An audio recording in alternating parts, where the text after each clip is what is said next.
let's talk capital gains. I recently watched a show. I don't remember what show it was on, but Kevin O'Leary was on it, and he was talking in favor of increasing the current capital gains exemption. If you are not familiar with the current capital gains exemption, the federal capital gains exemption on your primary residence is $250,000 as a single person, $500,000 as a married couple, which means that if it's your primary residence, if you go to sell your house and you have $250,000 worth of equity or under, you will not pay any capital gains. If you have for anything over that, you will be paying capital gains at approximately between 15 and 20%.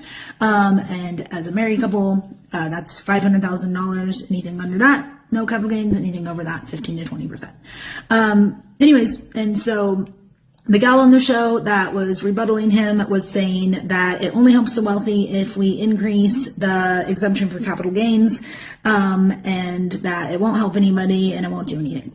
And in fact, the truth of the matter is, at least here in Washington State, that 46% of all homeowners are over the exemption of capital gains, which means 46% of all the people in Washington State that own homes, their primary residence, would be paying that capital gains tax if they went to sell their home today, because they're over that either $250,000 threshold or the $500,000 threshold.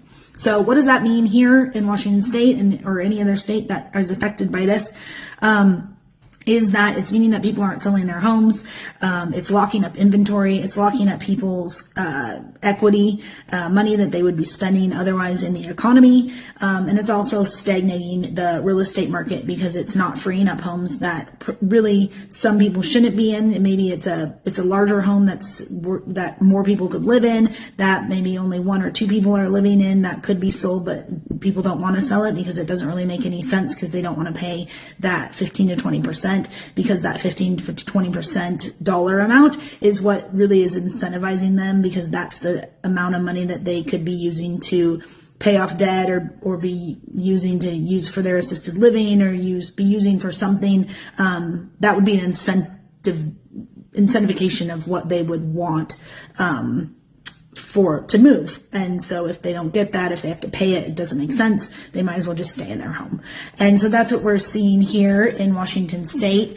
I don't know what they're seeing in other states, but just wanted to kind of throw that out there, that it is a big deal. It's not just for the wealthy people. It's for almost half of homeowners, and that it would help free up inventory. And it would help the housing market, and hopefully it would lower prices. And also the capital gains exemption hasn't been changed since 1997. And obviously the housing market has changed since then. So just a little bit of tidbit of information. If you have any questions, I would love to hear them. Any comments as well. And as always, follow me for any real estate and tax information. I'm always, love to chat. Thanks.